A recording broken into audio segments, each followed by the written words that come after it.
What up, folks? What it do? Welcome to another episode of the Best Advice Ever podcast with your boy, Mike Goodwin. Bowtie, a.k.a.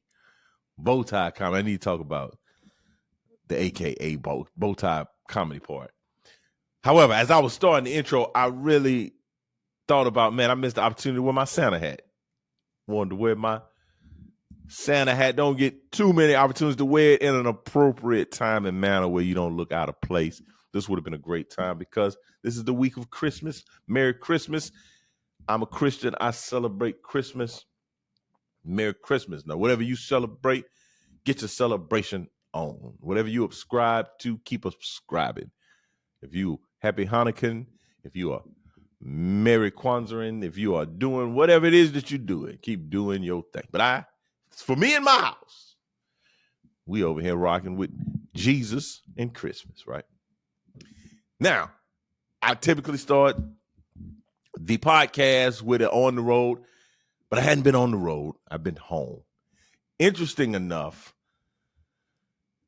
this is a time period where a year ago I was under siege by damage in the same place that I'm shooting this podcast. A year ago, we had a pipe to burst inside of our office. It was a catastrophe. It was bad. So a year later, there's no call. I mean, I got a call. We're watching NBA basketball. Man, I had just made an 8-hour drive from Cleveland because we had gotten snowed in. All the flights had been canceled. It was Christmas Eve, which was Saturday. Christmas was clearly on Sunday. And me and my boy, Tim Sharpshire, drove from Cleveland. And then I dropped him off in Charlotte, and I brought it on to Columbia, South Carolina. So a year later, we don't have those issues. I haven't been on the road this year. And matter of fact, something that I didn't realize, I guess I do realize that I'm been blessed. And I guess you can look at, I'm a flex. I'm gonna give you a little small flex because this has been great. Like what I've been able to create, what God has given me the ability to do with this comedy, this keynote speaking, this speaker training, coaching has been amazing. And so I've been able to not have to be on the road for New Year's Eve. Now that's for a comedian. There are a handful of days that if you're a comedian, especially a comedian that does black churches, that you probably should be working somewhere, somehow. There's some days that like, hey,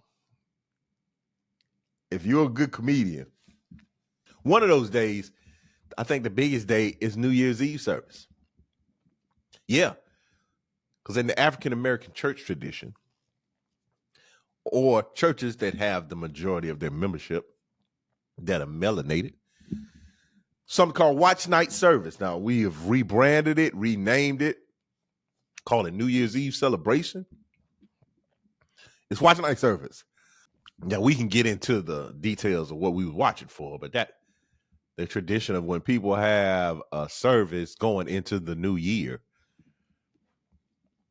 Watch Night Service, right? And Watch Night Service, a New Year's Eve service, is very significant to me personally because I rededicated my life to the Lord at a New Year's Eve service. So it has a special place for me. And one of the things, if you're doing stand-up in churches, New Year's Eve service, if you can't work on these days, then you probably need to reevaluate what you got going on. New Year's Eve service is one. Anytime around Valentine's, like Valentine's Day, if you can't find yourself on a Valentine's Day banquet, dinner, something, you shooting bad out here. Mother's Day, pretty easy to get booked. Mother's Day. Father's Day, sometimes, but it's not as certain as Mother's Day. And Christmas. If you go through the whole month of December, and nobody had you at a Christmas party, a Christmas gala, a Christmas banquet, hey man, you need to take a look at what you got going on. Well, I have had the ability outside of doing New Year's Eve at my church a couple of years ago to not have to work on New Year's Eve. Like, and if I am going to work on if I'm going to do comedy on a New Year's Eve night, it's going to be the type of thing where people said, "Oh, they made me an offer I couldn't resist." Right? They made me an offer I just couldn't refuse. That's what's going to get me out, because it's a lot. It's a lot. Typically, it's late. It's far later than when I typically do stand up. Even if if I was, doing shows at the club, which I'm on the junior varsity scale right now. I'm on the junior varsity schedule. So they got me on Friday. They got me on Saturday. Not Saturdays. Well, Saturdays at 4:00. They got me on Sundays and Thursdays. That's the junior varsity. When you get on the varsity, they'll get you on Friday and Saturday nights, Sunday nights. Right now, I'm on Saturdays at 4:00. I'm at the matinee. I'm at the supper crowd, right? But typically, let's say if you were going to see a notable comedian at a club, they're going to have a 7 and a 9 o'clock. Then they may have, again, for New Year's, there are some adjustments. It may be a late show, but typically, Mike Goodwin is not doing stand-up that late on average. So when you're doing a New Year's Eve service, you probably doing stand-up around 10:30, 11 o'clock. I just would rather not be doing that at that time of night, right? I just would rather be sitting watching somebody else do it. And not only is it late when you're performing, then the service goes until typically well after 12. And when you're a performer, when you're somewhere being hosted by someone, they might have breakfast afterwards. I mean, I've done New Year's Eve services and they've had a breakfast afterwards. So I'm just over at the church. I mean, I could ask somebody, "Hey, could you take me back to the hotel?" It's 1:00 in the morning. And typically the way I roll, my flight is going to be leaving at about 5:00 in the morning. So I skedaddle back to the room. I get about 3 hours sleep, 4 hours sleep, and then I'm making my way to the hotel, making my way downtown, chasing, right? And I'm doing the dance through the airport, whatever day that is. So this week or this year, New Year's Eve is going to be on a Sunday. So Monday, you kind of making your way through the airport. And I'm home because I live in Columbia, South Carolina. We have direct flights on average. So I'm home by 10 o'clock, 11 o'clock that Monday morning. When I've been up all night, I would probably prefer to stay in the bed a little longer and sleep. So it's my preference not to work on New Year's Eve. And I have been able to do that. I just recently talked to a comedian friend of mine, and he was really kind of like, "Whoa, like, why you not out?" And it just solidifies to me, I'm different, man. I just don't do what everybody else do. I just don't do what everybody else do. So this year, I'm looking forward to our New Year's Eve service at my church, where I can leave and get in my bed and see the new year in with my wife, my family, right?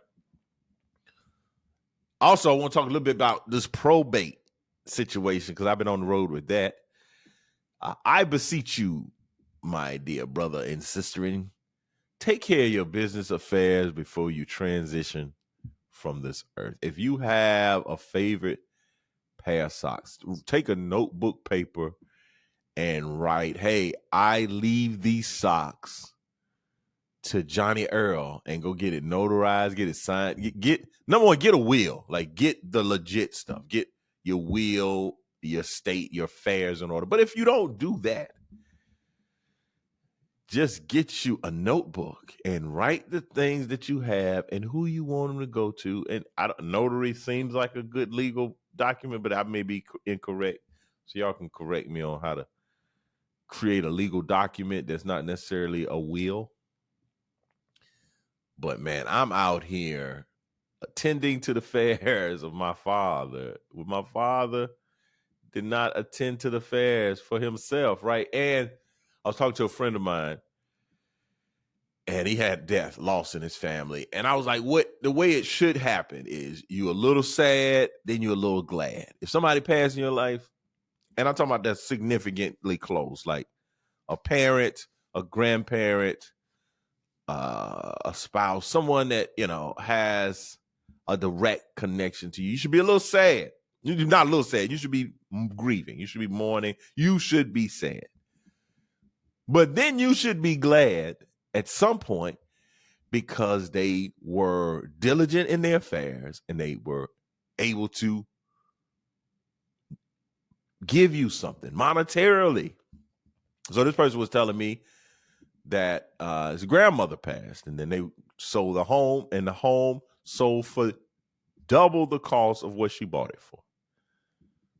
I'm sad when I lost my grandma. I'm sad, grieving. Miss my grandma. She's no longer here.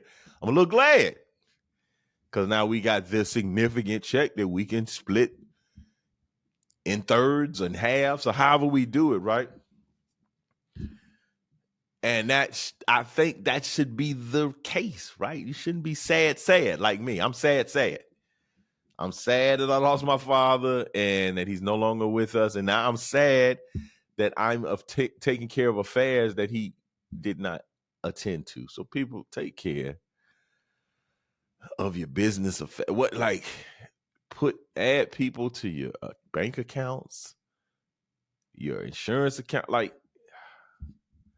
I'm down bad too. Like, nothing like that. Now, what I will say, my father did leave some finances that were able to cover his funeral, and that will be helpful to my mother and my brother, sister, and I in some degree. Like, we're not in the negative yet because there's still a home that we haven't figured out that part of, but we're not in the negative. So I'm still sad because there's no direction. There's no, this is what my will, this is what I would desire. Because there are things in the house. And we just have no direction, no guidance. And I just think that it's very important for the life that you live at some point. Like, I know things happen to people and they, there can be an accident. One day you're doing very well, and then the next day you're not the person that you once was. Like, when you're doing well, when your mind is sound and you're in a good space, get the stuff taken care of. At least the preliminary. At least start having a template, a outline, or something that gives folks some direction of what you want, how you want your belongings and your affairs to be distributed, and whether you want it donated, you want it gifted. Like, handle your business, people. Handle your business. All right. Let me get out of that. This is the part of the podcast we all been waiting for. This is the Best Advice Ever podcast, and I'm gonna give you what I think is the best advice. Now, this is something that's personal to me. A lot of times I give the advice, and it's things I'm thinking about. I typically, the way that I what gave me the motivation for doing this podcast, I wanted to have something in between me doing my stand-up and me doing social media, something a little bit more. And the point of view, the POV, the perspective I try to give is from a dad. I'm a grown man out here, grown black man out here. And I have 2 children. I have a wife, been married for 23 years. I have some significant skin in the game as it relates to marriage and family. So I'll try to speak from a perspective of, if not a father, a mentor, a tour guide, a sage advisor that, hey man, let me see what this brother talking about. And hopefully I provide you with something a little valuable, right?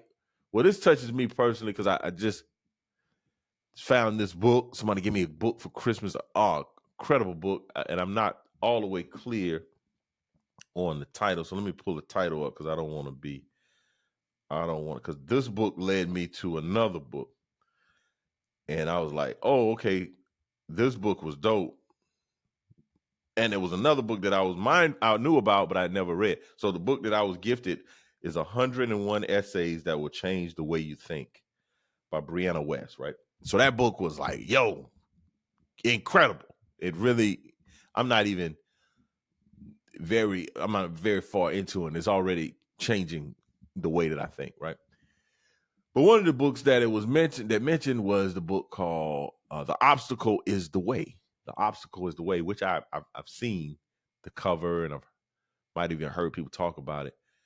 So that book led me to that book. So I went and got the audio version of that book, which a buddy of mine thinks is not reading when you listen to books. So I went and got the audible version of The Obstacle is the Way. And that's the day's best advice ever. The obstacle is the way. And this is personal for me because I'm consistent in being thwarted by obstacles. Like I'm smooth sailing. I got a plan. I strategize. And one obstacle shows up. I'm like, yeah, that's no problem. But when I keep encountering obstacles, I'm discouraged. It throws me off my track. It doesn't. I'm not as, especially within the last probably 10 years, I'm not as resilient as I once was. I was talking to my wife about that recently, and coming from the background that I came from, then when I joined the military, I went to college. Back in my early days, or when I was a younger man, I had no options. I had no options, right? When I joined the Army, I didn't have options. Like, and when I say I didn't have options, I could have joined the Army, I could have joined the Air Force, I could have joined the Marines, I could have joined the Navy, right? I had those options. Or I could have stayed in Camden. Like, but in terms of, I'll go to college, I'll do a gap year and sit out for a year, I'll go work for my uncle at his business, I'll go travel Europe. I didn't have those options. I basically was like, stay in Camden or get out of Camden. Like those were the options. So, okay, get out of Camden. How do you do that? You can go to college for a semester, not have the money, then you're back in Camden. So I'm like, oh, don't want to do that. I wasn't in the case of a place where it's like Job Corps or any of those kind of vocational opportunities. They didn't make sense to me. I'd graduated, I had my degree, so it wasn't, not my degree, my diploma. So it wasn't like I needed to go somewhere to get a GED, learn a trade. So that wasn't a great option. Join the Army. Okay, let's join the Army. So that's what I did. I looked at the choices. I did evaluate the Marines for a minute. But I would join the Army, and I've told a story about they had the GI Bill and Montgomery College Fund, which gave me, at that time I chose 4 years, it gave me $30,000 for college tuition money, which now you can spend that in a semester, definitely in a year. But I had 4 years to serve to get $30,000, which typically I think my degree might have cost me $28,000 when it was all said and done. So I was on the plus side, right? So I had to join the military. So when I went into the Army was hard. Basic training was hard. The drill sergeants were yelling. We had to get up early, and it was all the difficulties. I went to Korea. It was cold. It was hard. I was the youngest, and I was born with a bunch of grown men, and I missed my family. But guess what? I had no other options. Like, if I didn't make it through basic, what was I going to do? Go back to Camden. Now I'm back in the same spot I was in from the start. Like, there was no option. So I could not succeed. I had to succeed. I had to be resilient. I had to persevere. The obstacle was the way. Like, I had to go this direction because there was no other direction. I get the lander. I got to get a degree. I'm not going back to the Army full time. I'm not going back to Camden. So the direction I need to go forward. I can't go back this way. I've been that way. I need to go forward. So there was my Spanish class put me in a spot where I was like, yo, I gotta graduate, man. I gotta make well enough on this exam to get out of this to graduate. I mean, I was in a very dangerous spot. I think I need to go back and get my transcript, but I know at some point, like my last semester in college, I might have had 18 hours. Like I had some ridiculous amount of hours. I was married. I was in ROTC. I was in reserve. Like I just was like, the obstacle is the way. Like I have no other choice but to take 18 hours because this is the amount of hours I need to graduate. Like there's no options. So when I'm in a situation with no options, I'm going to flourish because it's only one thing for me. People talk about the backup plan. I have a backup plan. All my eggs was in one basket. So then I graduated from college and I went to graduate school. Same thing. I had to get that degree. Now, later in life now where I'm like, oh, I want to write a book. I want to start this speakers training. I want to do a TED talk. Those are options. And I'm not persevering. I'm not as resilient. I should have been written a book. And I hate using the word should. I'm writing a book for 10 years now. But I have options. Because I can do stand-up. Like I do stand-up. If I keep doing stand-up and I keep doing stand-up at a high level and doing well, I will be successful. Will I be as successful as I ultimately could be? If I execute these other plans and ideas that I have? I won't. But I have options now. Before. So it's not, I don't think that I'm less resilient. I mean, I need to reevaluate that. I don't know if I'm less resilient. I just didn't have options back then. Maybe if I had options, I may have not gone into the military. If I had the ability to go to college right out of high school and to know that it would be fully funded, I probably would have done that. So I'm not just cyborg, this machine that just achieves, right? But that did set me on a path of like, when you have no options, you must execute, you must deliver, you must win. So now I simply have to remind myself that I have the stuff. So when I'm having a difficulty of being consistent with my podcast or being consistent writing a chapter in my book, whatever, like I got to look back at my past and say, yeah, man, when you didn't have options, you made it happen. Let's make it happen with options. So the obstacle is the way. Again, I want to encourage you that if something's in your way, yeah, go through it. There's a popular thing saying that people say, when you go through hell, keep going. Don't stop. And it's recently happened to me. It happens a lot now, but now the light's on. Like, oh, the obstacle is the way. I got to record content. So I come to this office and I recorded content one day. I was working and I had a set amount of time. And then I went to the bathroom and the pipe didn't burst, but I think there was a frozen line. And so the water wasn't working in the bathroom. And now I got to make calls to some handy folks that work, I have do some work for me.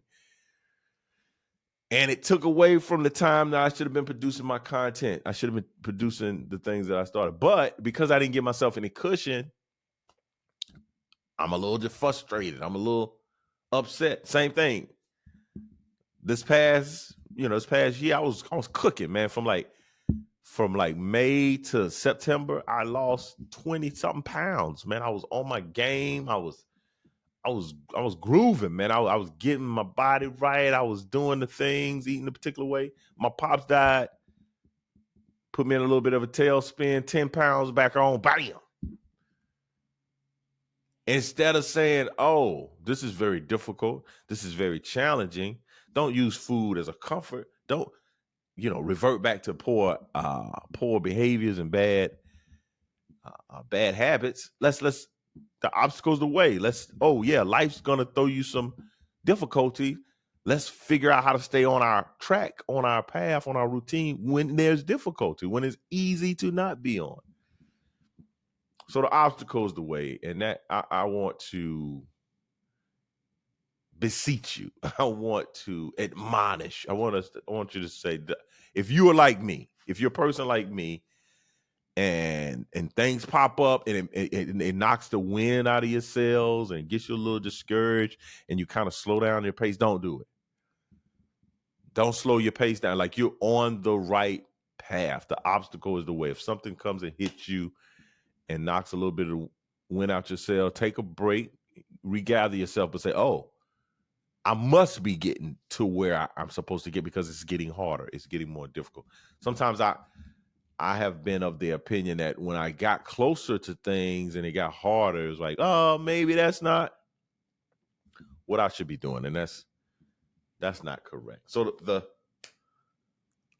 obstacle is the way. And that's the best advice ever. Trying to do my best to keep this under 30 minutes. So I'm going to share with y'all my top 5 Christmas songs. I did 2 YouTube videos. I would love for y'all to go check them out. I did one, the top 5 Christmas songs that I enjoy singing. Then the top 5 Christmas songs that I love to hear. And I would love to hear, what are your top Christmas songs? We'll start with the ones that I love to hear. I love to hear Silent Night. That's my number 1 song. This Christmas by Donny Hathaway. That's number 2. The Christmas song, Nat King Cole. Now on YouTube, I have a little bit more definition, and I count up. So I don't just give it away. I just gave it away. Number 4 is The Most Wonderful Time of the Year. And number 5 is Christmas in the Highlands, Run DMC, right? And then the songs I like to sing. These are my favorite top 5 songs I like to sing. I came up with more than 5 because I had 2 ties. But the first one is Jingle Bells. I love saying Jingle Bells. Number 2 is Rudolph. Rudolph the Red-Nosed Reindeer. Number 2 is Rudolph. Number 3 is Frosty. Frosty the Snowman. Love singing Frosty the Snowman. Now I had a tie at number 4. Number 4 had Santa Claus is Coming to Town. And then the 12 Days of Christmas. I love singing the 12 Days of Christmas. 5 golden rings. I love the countdown. In cadence, when you march, we used to do this cadence. There's a hole in the bottom of the sea. And so you say that. There's a hole in the bottom of the sea. And then there's like, there's a frog in the bottom of the sea. There's a frog in the hole in the bottom of the sea. I messed it up. But they start with a hole in the bottom of the sea. Oh yeah, there's a hole in the bottom of the sea. There's a log in the bottom of the sea. There's a log in the bottom of the sea. Oh, I gotta go back. I messed that all up. But I like, and you keep adding things. There's a frog on the knot, on the log, and the log in the bottom of the sea. Okay, I'm starting to get it. It's been years. Come on, give me some little grace there, people. But it starts. Yeah, there's a hole in the bottom of the sea. There's a log in the bottom of the sea. There's a log in the hole in the bottom of the sea. There's a knot on the bottom of the sea. There's a knot on the log in the hole in the bottom of the sea. There we go. And so we just keep adding things. There's a frog. There's a frog in the bottom of the sea. There's a frog on the knot and the knot on the log and the hole in the bottom of the sea. All right. I know I had it somewhere in there, but yeah, I love that. I love there's a frog, then there's a fly on the frog, and then there's all that. You just keep adding pieces. That's what I love about the 12 Days of Christmas. And then number 5 is another tie, is Deck the Halls. Fa la la la la la la la. And Feliz Navidad. Feliz Navidad.